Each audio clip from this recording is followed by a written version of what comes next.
이 오늘 본문 8계명, 특별히 도둑질하지 말라, 이 계명을 두고 하나님 앞에 정직하라 라는 제목으로 은혜 나누겠습니다. 우리 먼저 기도로 시작하겠습니다. 아버지 하나님, 혼잡하고 어지럽고 정말 세상의 지식과 정보가 우리를 압도할 수밖에 없는 오늘 사는 우리에게 우리의 영을 살리고 우리의 인생을 복되고 지혜롭게 하는 하나님의 말씀을 받기 원합니다.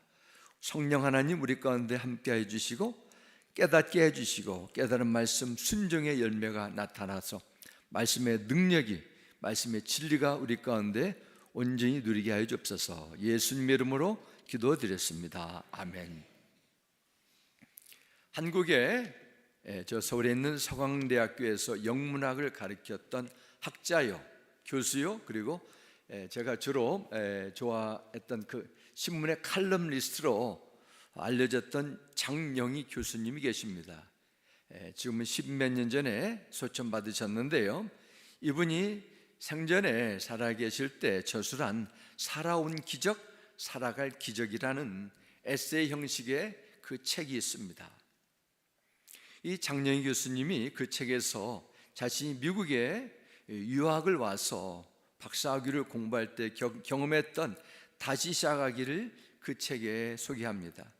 이분이 뉴욕 주립대에서 유학생활 6년 만에 영문학을 공부하며 박사학위 논문을 곧 마무리하게 되었는데, 그때 LA에 살고 있는 언니 집을 방문하고 그래서 논문 마지막 원고를 수정해서 이제는 제출해야 되겠다, 그런 기대를 가지고 LA를 방문한 중에 논문 최종 본이 들어있는 가방을 도둑을 맞게 됐다고 합니다.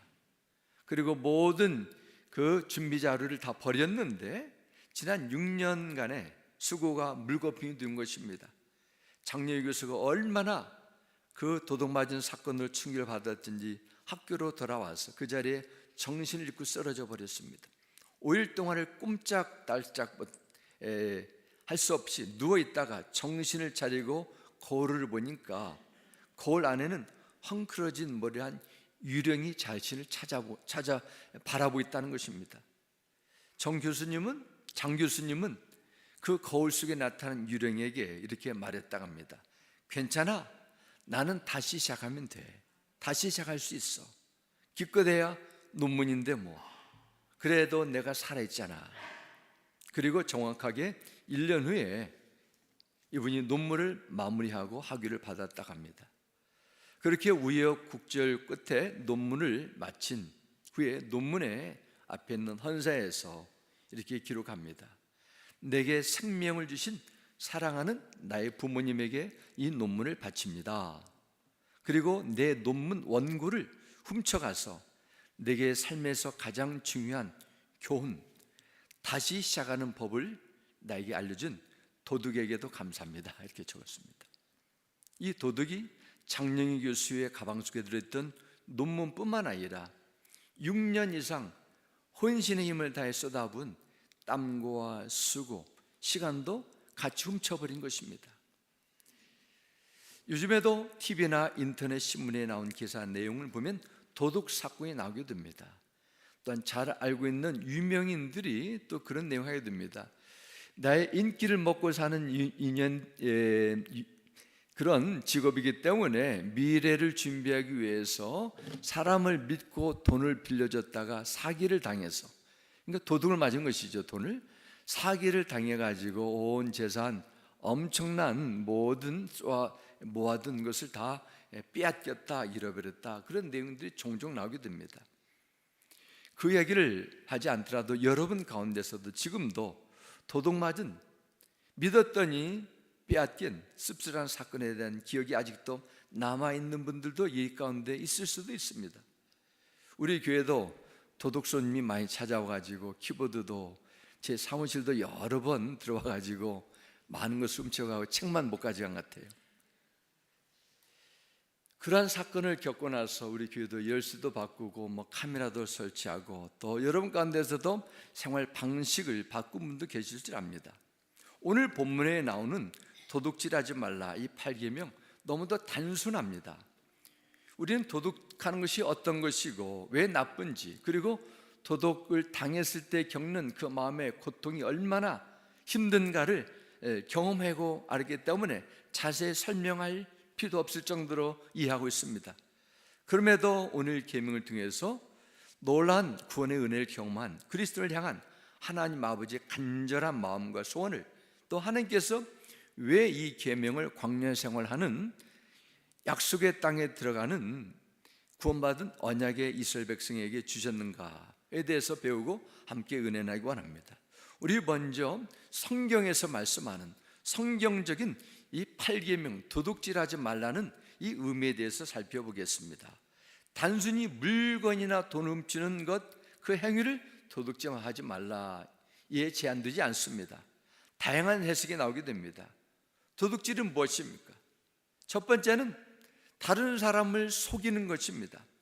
원래 도둑질한 히브리 단어는 가나브마입니다. 옆으로 제쳐놓는다는 것입니다. 정상적이지 않는 부정적인 방법으로 이익을 추구하는 것, 제쳐두고 바른 방식을 제쳐두고 인간의 죄악된 술수로 취득하는 것, 이것이 바로 도둑입니다.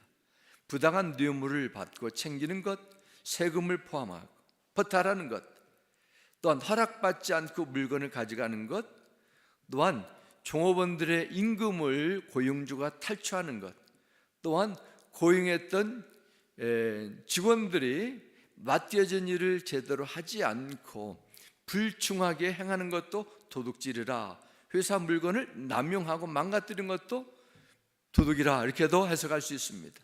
레위기서 19장 35절 36절에 말씀합니다. 재판할 때 길이나 무게나 양을 잴 때 잘못을 저지르지 않도록 하여라. 너희는 바른 절과 바른 추와 바른 에바와 바른 흰을 사용하여라 말씀합니다. 공평한 추를 사용해야지. 좋은 맞는 계산기로 다 이것을 계산하라는 뜻입니다. 잘못된 저울로 사람을 눈가림해서 다른 사람을 속이고 개인적인 이득을 취하지 말라는 의미입니다. 여기서 중요한 것은 하나님 나라 백성으로서 다른 사람이나 그 사람의 소유를 존중히 여기는 것, 우리 구원받은 언약의 백성의 중요한 삶의 지침이라는 것을 알게 됩니다. 물건을 훔쳐서 신문에 나오고 교도소에 들어간 사람만 도둑질하는 것이 아니라는 것입니다. 우리 가까이에도 있을 수 있습니다.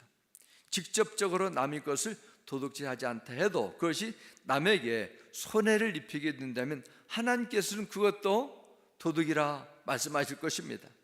나의 것을 존중히 여기고 남의 권리를 내 것으로 악용하게 된다면 그것은 물질적인 피해는 주지 않았다 해도 시간과 정신적인 에너지를 내가 빼앗기는 것이 됩니다. 사회가 뇌물이 흔하고 불안정 국가는 도둑이 극성을 벌이게 됩니다. 제가 IT에 몇 번 가게 됐는데 거기 선교사님이 제가 머무는 그 방에 큰 열쇠를 달고 열쇠를 꼭 저에게 확인합니다. 그러면서 하신 얘기가, 이렇게 단기 선교팀이 오게 되면은 현지인 사역자들이 간 틈에 가방을 다 해가지고 있는 계시는 다 가져가서 그런 어려움을 겪기 때문에 열쇠를 꼭 잠그시기 바랍니다. 그런 세심한 배를 경험한 적이 있습니다. 너무도 극심한 가난과 어려움 가운데 살다 보니까 뭐 그렇게도 하다 볼 수 있는데, 이것은 시대나 사회나 국가를 뛰어넘어서 선진국이든 또 열악한 환경에 있는 나라든 모든 사람이 사는 이 세상에 일어날 일들입니다. 그 큰 이유 가운데 하나는 바로 아무리 내가 열심히 해도 내가 그에 대한 정상적인 대가를 받을 수 없다는 생각이 남의 것을 가져가는 그 정당한 행위로 여기지 않나, 그 생각도 합니다. 내가 아무리 열심히 살고 돈을 모아도 그것은 도저히 살아갈 수 없다는 상대적인 박탈감이 사람들로 하여금 남의 물건을, 또 공공의 물건을 내 것처럼 취득하는 그런 인식을 줄 수 있다는 것입니다. 만일 특정 소수의 사람들이 수익의 대부분을 차지하고 그 수익의 혜택을 누리게 된다면 그 사회는 건강치 못하고 사회적인 불안이 터트려질 수 있습니다. 사회주의나 공산주의, 러시아나 중국에 퍼지게 된 원인 가운데 하나도 여기 있습니다. 극소수의 사람들이 모든 소유를 가지고 있기 때문에 그 민심이 일어나게 돼서 혁명이 일어나게 되는 것입니다. 완전한 세상이 없다 해도 그리스도인들은 이 세상에 하나님의 정의가, 하나님의 선하심이 나타나게 되려고 우리는 기도할 줄 믿습니다. 성경에서 말씀하는 도둑의 두 번째 의미는 남의 것을 마음대로 내 것을 취도한 것뿐만 아니라 다른 사람에게 돈을 꾸고서 갚지 않은 일도 도둑질하는 것입니다. 시편 37편 21절에 말씀합니다. 악인은 꾸고 갚지 아니하나 의인은 은혜를 베풀고 주는도다 말씀합니다. 돈을 꾸어줬는데 갚지 않고 입을 씻어버리면은 그건 도둑질과 마찬가지라는 것입니다. 그러므로 특별히 교회 안에서는 돈을 빌려주고 빌린 일을 조심해야 됩니다. 빌려줬다면 그냥 내가 그냥 돈 줘버렸다 그렇게 인식해야 됩니다. 믿는 자라 할지라도 돈을 빌려줬는데 갚지 못하는 경우가 자주 있기 때문에 그렇습니까? 그런데 믿었고 돈을 빌려준 사람의 마음이 얼마나 생각하면 생각할수록 억울하고 마음이 아프겠습니까? 도와준다고 했는데 빌려주고도 더 큰 고통을 겪게 됩니다. 돈을 떼어먹는다면 남의 돈을 도둑질한 것과 맞다. 성경에서 우리에게 준 경고의 메시지입니다. 세 번째는 도둑질하는 것은 또 하나님의 것인데 하나님의 소유를 드리지 않는 것, 돌려드리지 않는 것, 이것도 도둑이라 성경에 말씀합니다. 우리가 잘 아는 아담과 하와가 에덴 동산에 살고 있을 때 그 동산에 있는 모든 과실은 다 먹지만은 선과 악을 알게 하는 선악과는 절대로 먹지 말라. 하나님의 것이라 했는데 하나님의 약속을 무시하고 하나님의 것인 선악과를 따먹는 죄, 인류의 최초의 범죄가 바로 도둑질한 것입니다. 그래서 죄가 이 세상에 관영해 둔 것입니다. 말라기서 3장 8절부터 11절 말씀 보면은 이런 말씀이 기록됩니다. 사람이 하나님의 것을 훔치면 되겠느냐? 그런데도 너희는 나의 것을 훔치고서도 우리가 주님의 무엇을 훔쳤습니까? 하고 되묻는구나. 11조 허물이 바로 그것이 아니냐? 너희 온 백성이 나의 것을 훔치니 너희 모두가 저주를 받는다. 너희는 온전한 11조를 창고에 들여놓아 내 집에 먹을 거리가 넉넉하게 하리라.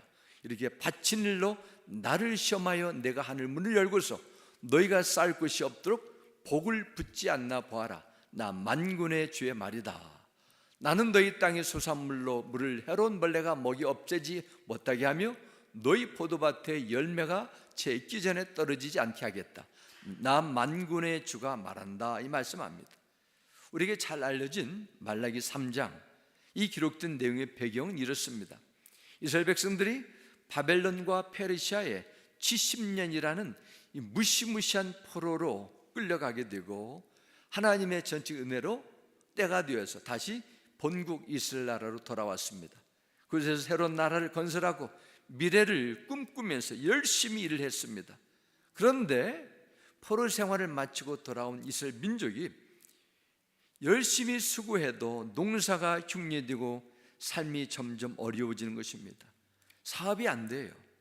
무엇 때문인지 그들이 고민했는데 원인을 깨닫지 못했습니다. 이때 하나님께서 말라기라는 선지자를 통해서 그들의 근본적인 문제를 말씀하시는 것이 바로 말라기 3장에 나온 데입니다. 가장 큰 문제는 그들이 이방신을 섬기는 우상과 음란주가 그 나라에 관영했다는 것입니다.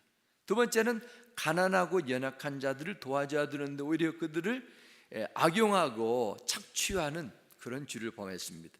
그리고 세 번째는 그들이 하나님의 것을 훔쳤기 때문이라 그렇게 말씀하면서 하나님께서는 그들의 죄를 보고 은혜를 거둬가셨다 이렇게 말씀합니다. 하나님의 것을 훔친 것이 바로 11조라 이렇게 9절에 말씀합니다. 하나님께 드려야 될 것을, 하나님의 것을 드리지 않은 도둑질이라 말씀합니다. 하나님께 드리지 않고 내 마음대로 생각했다는 것은 하나님의 은총을 훔치는 약속을 깨뜨리는 행위가 되기 때문입니다. 우리에게 생명, 우리가 가진 은사 모든 것은 하나님께서 잠시 맡기신 것입니다. 생명도 건강도 돈도 맡기셨고 재물과 달란트도 이 세상을 살아갈 동안만 잠시 맡겨주셨어요. 기술과 재능도 맡겨줘서 일하게 됐습니다. 우리에게 이 모든 것을 주셨는데 열의 9은 우리를 위해 쓰고 열의 하나만 드려 소유와 소득이 하나님의 것임을 고백하라 말씀하셨습니다. 주는 그리스도시요 살아계신 하나님의 아들입니다. 이런 고백 속에서 구세주라 말 때 예수 그리스도는 내 생명의 주인이요 구원자라, 이런 의미입니다. 하나님께서 내 생명의 주인 되심을 실제적으로 드러나고 내 입술의 고백이 진짜인가를 증명하는 것을 보여주시기 위해서 하나님께서 11조를 정하셨습니다. 엄밀한 의미에서 11조는 하나님의 것을 다시 드린 것입니다. 그래서 하나님은 하나님의 백성이 11조를 잊어버린 순간 이미 하나님 앞에 도둑이 된다, 제 생각이 아니라 하나님께 성경을 통해서 말씀하는 것입니다.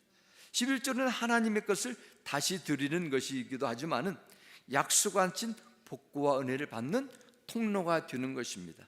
마치 가을에 수확한 농부들이 수확한 많은 것을 팔아서 자기 것 사용하기도 하지만 그 수확한 것의 일부를 그 다음에 봄 농사를 위해서 종자로 쓰기 위해서 모아두는 것 같은 원리입니다. 이스라엘 백성들이 애굽을 떠났을 때 하나님과 바로 사이 끝까지 실갱이 벌인 이유 가운데 하나는 바로 가축 때문이었습니다. 애굽의 바로 왕은 내가 너희들은 떠나도록 하겠다, 그렇지만 가축은 놓고 가라 했습니다. 목숨을 건져서 노예 상태 벗어나는 것 얼마나 큰 복과 은혜입니까? 그러나 하나님은 모세에게 너희 백성들은 바로와 끝까지 싸워서 모든 가축뿐만 아니라 애굽의 모든 소유까지 가지고 와서 애굽 땅을 떠나도록 허락하셨어요. 그 이유가 있습니다. 그것은 바로 하나님을 섬기는 신앙이라는 것은 나의 마음과 몸뿐만 아니라 그 이상이라는 것을 가르쳐 주시기 위함입니다. 마음은 하나님이 주장하시고 소유는 바로가 붙들고 마음대로 처리한 것은 애굽 땅을 완전히 떠나는 것이 아닙니다. 영적인 생활도 그렇습니다. 신앙과 물질을 구분할 수가 없다는 것입니다. 왜냐? 물질이 있는 곳에 우리의 마음도 함께 그림자처럼 따라다니기 때문에 그렇습니다. 예수님께서도 그랬었는데 물질이 있는 곳에 마음이 따셨어요. 이 시대의 천박한 자본주의, 물질 만능주의가 우리의 마음과 우리의 생각, 우리의 가치관까지 완전히 점령해 버렸습니다. 돈만 있으면 되고 돈만 있으면 모든 것을 다 눈 감아주는 이 세상에 한복판에 우리는 살고 있습니다. 8계명을 주신 목적 가운데 하나는 하나님 나라의 백성이 세상에 살면서 돈 재물에 뇌가 되면 인생을 망치게 되기 때문에 그렇게 살지 말라는 것입니다. 물질이 하나님께 따라와야 우리의 마음도 하나님과 가까이 할 수 있어요. 그런데 교회 생활하다 보면 교회가 헌금을 지나치게 강조하고 헌금을 잘못된 대로 사용하다 보니까 교회 생활 속에서 인간 관계도 힘들기도 하지만은 헌금 때문에 상처받는 사람들이 참 많습니다. 헌금 얘기를 들으면은 너무도 힘들고 여기에 대한 과거에 쓰디쓴 그 기억이 되살아나기도 합니다. 그래서 헌금에 대해서 이해하는 것도 주저합니다. 하지만 나의 마음으로는 하나님을 섬긴다 하고 입술로는 찬양하지만은 소유에 대해서 하나님의 간섭하면 안 됩니다. 이것은 마음과 신앙이 같이 가는 것이 아닙니다. 예수 그리스도 안에서 영원한 생명을 받았음을 믿고 고백하는 자는 이 세상에 돈보다 더 가치 있고 소중한 것이 있다는 것을 보여줘야 됩니다. 우리는 이 세상에 잠시 있다 떠나는 나그네로 살고 우리가 영원토록 살아야 할 본향 천국이 우리에게 예배되었음을 믿는 것을 우리의 삶의 방식으로 보여줘야 됩니다. 사랑하는 성도 여러분 가운데 11조에 대해 부정적인 인식이나 두려움 혹은 의심을 가지고 싶은 분이 있으시다면 하나님 말씀처럼 오늘 본문에 나오는 말라기 3장 9장 말씀처럼 하나님을 시험해 보십시오. 1년만 시험해 보시고 시험에서 만약에 하나님 말씀이 틀렸습니다 하면 하지 마시기 바랍니다. 너무 여기에 대해서 부담이 되시면은 퍼센트를 정하셔서 꾸준히 한번 해보시기 바랍니다. 그리고 거기에 대한 담대한 믿음을 또한 구하시기 바랍니다. 할 수 있는 믿음을 주실 것입니다. 하나님의 것을 하나님의 것으로 겸손히 인정하고 이 세상의 어떤 물질이나 소유보다도 더 소중한 하나님의 사랑이, 영원한 생명이 내가 거저 받았다는 것을 믿는 믿음으로 살아갈 때 우리의 신앙은 분명히 달라질 것입니다. 하나님께서 여러분의 앞날을 더욱더 존중해 줄 것입니다. 이 놀라운 은혜가 여러분에게 체험되길 주 이름으로 축원합니다. 두 번째는 그리스도의 생활 방식입니다. 그러면 우리는 이런 내가 빌린 것을 갚지 않는 도덕, 하나님의 것을 내 것으로만 완전히 소유하고 하자는 그 욕망과 그릇된 나의 습관, 또한 남의 것을 내 것으로 만드는 그런 부정된 행위, 이것을 벗어나서 우리가 어떻게 하나님 나라의 백성으로 도적에 빠지지 않고 살아갈 수 있을까? 세 가지로 나누겠습니다. 첫 번째는 열심히 일해야 됩니다. 열심히 살아야 돼요. 8계명은 우리의 삶과 신앙생활에 대한 하나님의 경고입니다. 게으르게 사는 것도 하나님께서 우리에게 주신 시간의 은혜 때를 도둑질하는 거예요. 인생이라는 주어진 시간을 엉뚱한 곳에 낭비하는 것도 도둑입니다. 도둑질의 시작은 가진 것에 만족하지 못하는 탐욕에서 시작됐지만은 적게 일하고 많은 이득을 한꺼번에 얻으려는 것도 원인이 될 수 있습니다. 그래서 에베소 4장 28절을 말씀합니다. 도둑질하는 자는 다시 도둑질하지 말고 돌이켜 가난한 자에게 구제할 수 있도록 자기 손으로 수고하여 선한 일을 하라 말씀합니다. 하나님은 우리가 이 땅에서 필요한 것을 얻기 위해서 열심히 노력하고 땀을 흘리라 말씀합니다. 누구든지 먹고 살려면 땀 흘려 일해야 됩니다. 하나님은 일하고 수고하고 노력하는 것이 얼마나 좋고 귀한 것을 가르쳐 주셨습니다. 거저 받을 것을 기대하지 말고 열심히 땀 흘리고 사는 것은 하나님께서 기대하시는 정상적인 생활 방식입니다. 열심히 살아가는 것은 누구나 하나님께서 기뻐하시는 생활 원리예요. 인생의 도덕의 유혹은 언제나 따라다닙니다. 이러한 유혹을 극복하려면 먼저 우리는 노동의 가치를 존중해야 할 줄 믿습니다. 하나님께서 저를 미국으로 보내주셔서 많은 훈련과 교육과 연단의 시간을 주셨는데 그중 하나는 바로 노동의 신성함을 일깨워 준 것입니다. 제가 대학 4년 때도 제도 나눈 것 같습니다. 여름 방학 때만 되면 공장에 밖에서 식당에서 계속 일하고 겨울방학 때도 신학교 때도 졸업할 때까지 저는 밖에서는 겨울에는 눈을 치우고 또 주중에는 항상 교회 신학교 강의실이죠. 강의실 모든 분을 청소하는 그 신학교 청소 담당을 졸업하고 거기를 떠날 때까지 제가 했습니다. 이걸 통해서 열심히 살아야 되겠구나. 하나님은 그냥 위에서 필요한 것을 떨어지도록 채워주는 것이 아니라 우리가 열심히 일할 때 하나님은 신실하게 공급해 주시는구나. 그런 훈련을 저에게 많이 해서 지금도 제가 얼마나 감사한지, 모든 일에 하나님께서 나에게 불러주신 부름에 자리한 것을 지금도 확신하고 늘 감사하고 있습니다. 내가 일한 것보다 더 많은 것을 얻는다면 누군가를 통해서 수고한 대가를 내가 가져오는 것입니다. 예수님께서 여리고에서 삭개오라는 한 부유한 세리를 만나게 됩니다. 당시 로마 정권에 배임입고 엄청난 폭리를 취했던 고급 세무 공무원이었습니다. 그가 예수님을 만나면서 자기 죄를 깨닫고 죄용삼을 받았습니다. 그리고 인생을 살아가는 새로운 대답을 얻었어요. 그리고 예수님께 누가복음 19장 8절 이렇게 말씀합니다. 삭개오가 일어서서 주님께 말하였다. 주님 보십시오. 내 소유의 절반을 가난한 사람들에게 주겠습니다. 또 내가 누구에게서 강제로 빼앗은 것이 있으면 4배로 하여 갚아주겠습니다. 지금까지 어떻게 잘못 살았는지 그리고 앞으로 어떻게 살아야 행복을 누리는가 내가 깨닫게 됐습니다. 삭개오의 마음이 달라졌어요. 인생관이 변했습니다. 그리고 이웃에게 도둑질하면서 살았던 과거의 생활을 완전히 180도 돌이킵니다. 그렇습니다. 참된 신앙생활의 변화는 주의 본성에서 나와 하나님 중심으로 살고 싶어하는 새로운 마음에서 시작됩니다. 1907년 평양 대부흥 당시에 교회 안에 일어났던 놀라운 일을 목격하고 증명했던 스왈런 선교사는 평양 그 지역에서 일어났던 놀라운 부흥을 이렇게 남겼습니다. 교회에서 부흥을 체험한 성도들은 단순한 회개로 끝나지 않았습니다. 다음날 사람들이 거리에서 마을에서 죄를 서로 고백하는 모습을 볼 수 있었다. 도둑맞은 물건들이 돌아왔다. 잃어버린 지갑도 돌아왔고 오랫동안 갚지 않았던 빚도 청산되었으며 부정한 방법들도 시정되었다. 진정한 부흥은 지난날에 뒤틀린 인생을 바로 잡게 되는 것입니다. 진정한 부흥은 내 중심에서 하나님 중심으로 그분이 기뻐하는 삶을 선택하는 것입니다.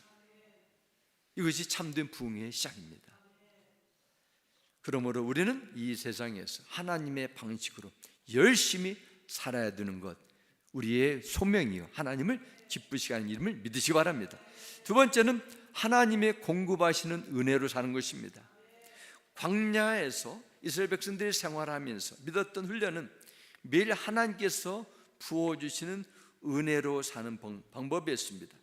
하나님께서는 만나로 메추라기로 반석에서 터져나온 생수로 하나님의 놀란 함께하심을 체험했던 시간이었습니다.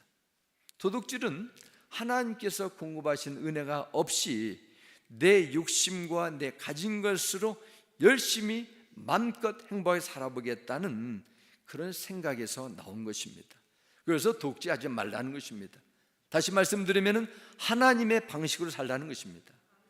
출애굽기 22장 1절과 2절을 말씀합니다. 어떤 사람이 소나 양을 도둑질하여 그것을 잡거나 팔면 그는 소 한 마리에는 소 5마리로 양 한 마리에는 양 4마리로 갚아야 한다. 밤에 도둑이 몰래 들어온 것을 알고서 그를 때려서 죽였을 경우에는 죽인 사람에게 살인죄가 없다 말씀합니다.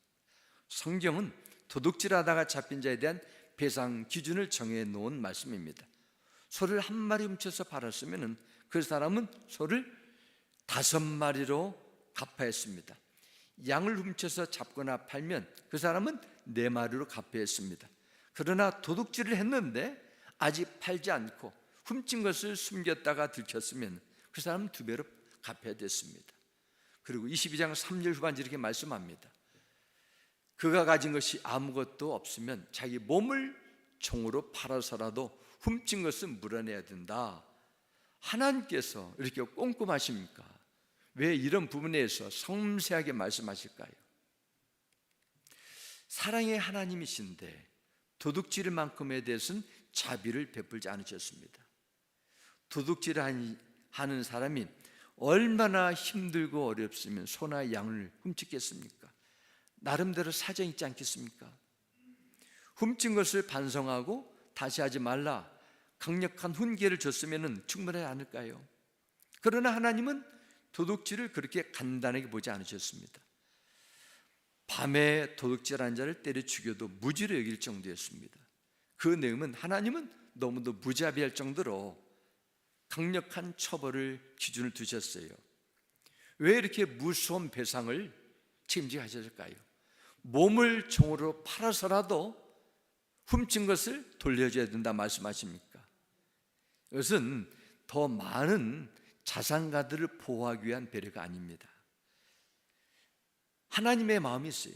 지난날 너희들은 애굽에서 노예 생활하면서 익숙해진 그런 생활 방식에서 떠나서 이제는 하나님 나라의 언약된 백성으로 합당한 삶의 새로운 습관으로 살아가려는 것입니다. 옛말에 바늘도둑이 소독된다는 말이 있습니다. 이 속담은 도둑질하는 것은 일시적인 충동이나 먹고 살기 위해서 어쩔 수 없이 하는 훔치는 행동이 아니라 습관이며 생활 방식이 될 수 있다는 것입니다. 한두 번에 반복되는 행동이 나중에는 평생의 습관이 될 수 있다는 것을 경고하는 그 속담이 될 수 있습니다. 하나님 보시기에도 마찬가지입니다. 도둑질은 억제할 수 없는 충동, 가난 때문에, 필요 때문에 생긴 것이 아니라 왜곡된 인생을 살아가면서 세상에서 여기서 저기서 그냥 자연스럽게 배운 죄악된 본성과 융합된 나의 태도나 행동이 될 수 있다는 것입니다. 세상에서 아무리 이런 것을 용납한다 해도 하나님께서는 구원받는 백성은 더 이상 이런 생각, 생활 방식은 따라가면 안 된다, 경고하는 메시지입니다. 수단과 방법을 가리지 않고 어떻게 해서든지 성공하고 부를 축적해서 떵떵거리며 이 세상은 만물 사랑하는 자들이 넘쳐나는 시대입니다. 오히려 그들을 흠모하고 부러워하며 성공자라고 지켜 세웁니다. 그러나 하나님 나라의 법칙은 그렇지 않습니다. 하나님께서 공급하시는 것으로, 하나님께서 베푸신 은혜로 살아야 된다는 것입니다. 이 세상의 돈과 노예, 욕심의 노래로 살아 인생이 아니라 하나님께서 여러분과 늘 함께해 주셔서 필요한 것 채워주시고 공급해 주는 그 놀라운 은혜로 생활하는 우리 모두가 되길 주의 이름으로 축원합니다. 마지막 세 번째로 우리는 어떻게 살아야 됩니까? 선한 일에 집중해야 됩니다. 도둑질하지 말라는 이 계명은 소극적으로는 다른 사람의 소유에게 손을 대지 말 뿐만 아니라 손해를 주지 말라, 이런 명령입니다. 그러나 적극적인 의미에서는 다른 사람에게 유익을 주는 삶을 살아가는 것입니다. 계속 내 것으로만 챙기는 삶이 아니라 이제는 손을 펴서 베풀라는 것입니다. 하나님의 관심이 머무는 곳에 내 마음과 발걸음과 손도 가라는 것입니다. 물질에서 진정한 자유를 경험하고 하나님이 기뻐하시는 인생을 살기 위해서는 우리의 마음 중심과 관심이 달라져야 됩니다. 전에는 하나님의 은혜를 알지 못했을 때는, 천국을 믿지 못했을 때는 관심이, 초점이 이 세상 내 것이었습니다. 내 소유였어요. 다른 사람이 어떻든 말든 내가 가장 좋은 것, 내가 원하는 것만 있으면 나는 그냥 기쁘고 행복한 것입니다. 어떻게 하면은 이 삶의 방식에서 탈피할 수 있습니까? 선한 일에 집중하는 것입니다. 한 아이가 태어나서 자랄 때 보면 그 모든 아이들이 웁니다. 울고 있는 이유가 있어요. 배가 고플 때 주로 울고요, 어떤 때는 기저귀를 갈아일 때도 울지만은 어떤 때는 내 손으로 쥐고 있는 장난감을 다른 아기가 빼앗을 때 웁니다. 이걸 보면 소유욕이라는 것은 갓난 아이 때부터 계속 인간이 가지고 있는 강력한 본능적인 욕구가 아닌가 생각합니다. 아이들이 보면은 자기 필요에, 욕구의 만족에 집중되어 있습니다. 그런데 점점 성장이 되면서 욕구도 달라져야 돼요. 내가 뭔가를 얻고 소유하며 누리는 욕구에서 이제는 나누는 그 영역으로 나가야 됩니다. 그리스도의 성숙도 마찬가지입니다. 내가 영적으로 믿음으로 성숙해 나가고 있는가를 보면은 나의 관심과 기대가 어디에 꽂히는가 보면 알 수 있습니다. 나보다 더 힘들고 어려워하는 자들을 주고 싶고 섬기고 싶고 그들 위해서 기도해 주고 싶은 것입니다. 물론 이러한 변화는 하루아침이라는 것이 아니고 조금씩 오르락내리락 하게 되면서 좋은 방향으로 올라가게 됩니다. 이것이 바로 신앙생활에 성장한다 말합니다. 이걸 통해서 우리 믿음이 날로 주님을 닮아가는 것입니다. 사도행전 20장 35절 말씀합니다. 주 예수께서 친히 말씀하신 바 주는 것이 받는 것보다 복이 있다 하심을 기억하여야 할지니라 말씀합니다. 주는 자가 복이 있습니다. 복 드는 인생, 복이 있는 교회 생활. 저는 우리 은혜교회에 드리는 기도 제목과 하나가 주는 교회가 되게 하여 주옵소서. 아무리 힘들고도 베풀고 나누는 그런 재단이 되게 하여 주옵소서. 이런 기도를 드리고 있습니다. 우리가 하나님의 자녀로 경험한 주된 사건은 하나님께서 독생자 예수 그리스도를 나에게 보내신 사건입니다.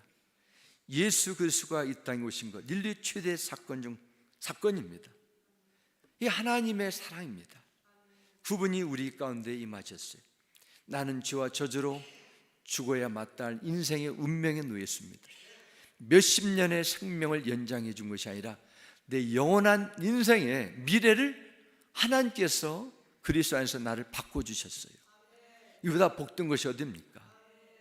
그 하나님의 사랑이 내 안에 있습니다. 내가 예수 그리스도를 믿는 신앙을 가지고 구원의 은혜를 누리는 가장 명백한 외적인 증거 가운데 하나는 하나님의 사랑이 강권해서 나를 움직인다는 것입니다. 내가 하나님의 사랑을 채우는 존재가 아니라 나는 이미 채워져 있습니다. 그러면 이제는 그 사랑을 나눠야 돼요. 이것을 복의 근원이 되는 삶을 산다 말합니다.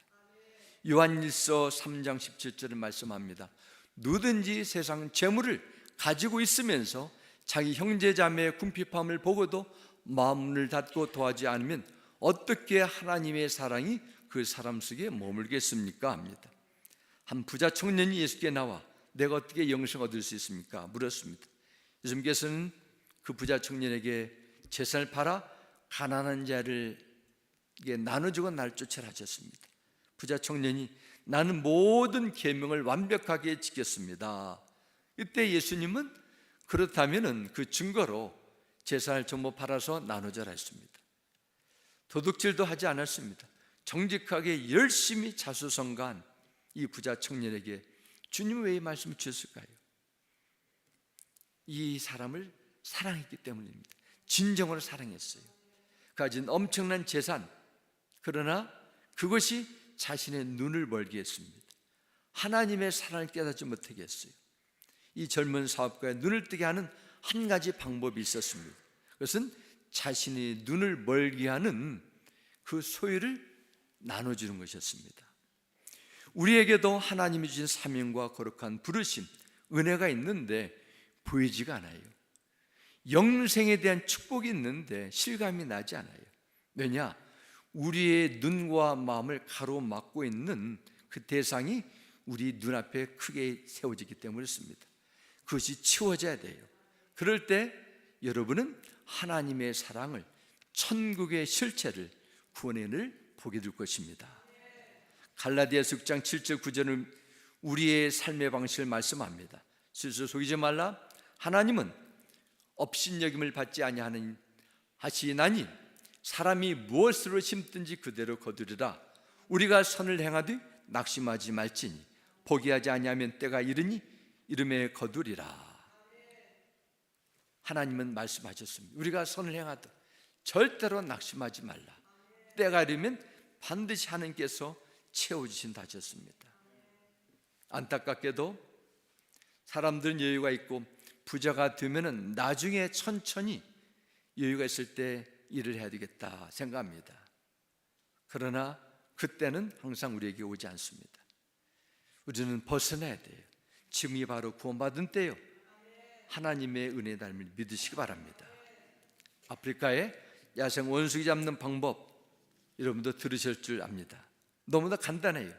원숭이 손이 겨우 들어갈 만한 호리병 속에 원숭이가 좋아하는 바나 같은 음식을 넣어두는 것입니다. 그러면은 원숭이가 호리병 속에 먹이가 있는 것을 알고 손을 넣어서 먹이를 잡습니다. 그런데 손을 빼려가면 나오지 않아요. 호리병 입구가 너무 좁기 때문입니다. 그래서 숨어 지켜보던 사람이 나중에 찾아가 원숭이를 잡는데도 도망갈 수가 없어요. 도망갈 수 있는 기회가 있는데도 손에 준 먹이를 넣고 손을 펴면 호리병에서 손이 빠지게 될 수 있습니다. 잡게 도망칠 수 있습니다. 그런데 사람이 와서 잡히는 순간까지 원숭이는 먹이를 한 손을 집게 놓지 못하고 계속 쥐고 있는 것입니다. 이 세상에 무수무수한 사람들이 아프리카의 원숭이처럼 손에 쥐고 놓지 못하가 살다가 하나님의 주신 인생의 때를 놓치고 삶을 마감하는 경우가 비일비재합니다. 왜 그리스도인들이 하나님보다 돈을 사랑하면 더 위험합니까? 영혼에 대한 사랑이 식기 때문입니다.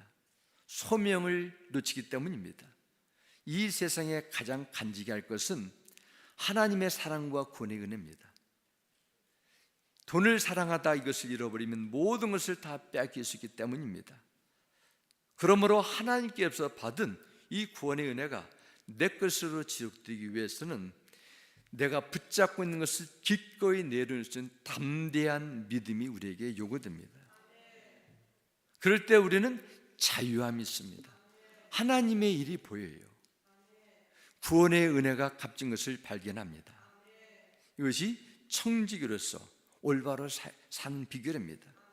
예수님께서 말씀하신 불우한 청지기의 비를 보면은 자기 것도 아니면서 자기만을 위해서 낭비하다가 주인에게 쫓겨나는 이 너무도 어리석은 청지기의 비유가 있습니다. 그러면서 주님은 이 불우한 청지기가 베푸는 지혜를 본받으라 합니다. 내가 가지고 있을 때 나누라는 것이죠. 모든 것의 소유는 하나님이십니다. 그러면 하나님께서 주는 자가 복이 있다는 것입니다. 하나님께서 우리에게 생명을 선물 주셨습니다. 이 세상에 살아가는 동안 필요한 모든 것을 공급해 주셨습니다. 아니, 살아갈 때 다 쓰지 못하고 남치고 넘칠 정도로 많은 것을 이미 주셨어요. 그런데 이 베푸신 은혜가 넘쳐나는데도 가만히 있는 이유 가운데 하나는 우리의 영적인 무지요, 욕심이요, 하나님의 것을 인정하지 못하는 불신앙의 원인이 될 수 있습니다. 그러므로 우리는 어떤 형편에 있든지 이미 받은 것에 대한 감사로 믿음을 증거하는 삶을 살아야 됩니다. 더 많은 이익이 아니라 더 많은 나눔을 통해서 하늘에서 주시는 신령한 기쁨을 누리셔야 돼요. 그럴 때 우리는 팔계명의 탐욕의 죄에 빠지지 않을 수 있습니다. 우리에게 생명을 주셨어요. 우리는 이 세상에 얼마나 더 살지 우리는 알지 못하지만 분명한 사실은 점점 주님의 부르심에 따라 하루하루 가까워가고 있다는 사실입니다. 우리에게 잠시 맡겨진 재물, 시간, 달란트를 하나님과 하나님께서 원하신 것을 위해 사용할 수 있는 신실한 청지기로 살아갈 때 우리는 하나님의 계명을 지킬 수가 있고 여러분의 인생이 더욱더 하나님 안에서 풍요롭게 될 줄 믿습니다. 이 놀라운 하나님께서 정하신 믿음의 삶이 우리 가운데 열매로 나타나야 되기를 주 예수 이름으로 축원합니다. 기도하겠습니다. 아버지 하나님, 우리가 십계명을 통해서 참으로 우리에게 너무도 익숙한 우리가 뉴스를 통해서 매일매일 접하는 이 도둑질에 대해서 나눴습니다. 아버지 하나님, 우리는 정말 하나님 보시기에 정직합니까? 하나님 보시기에 선합니까? 성령님, 우리를 도와주옵소서. 하나님과 다른 사람 앞에 다른 사람의 소유를 인정하고 같이 기뻐하며 하나님의 것을 하나님의 것으로 존중하고 남겨진 인생 속에서 더 이상 더 많은 것을 소유하는 것의 기쁨이 아니라 주는 기쁨과 주는 복을 누리는 믿음의 삶으로 우리를 이끌어 줬기를 구하며 예수님의 이름으로 기도드렸습니다. 아멘.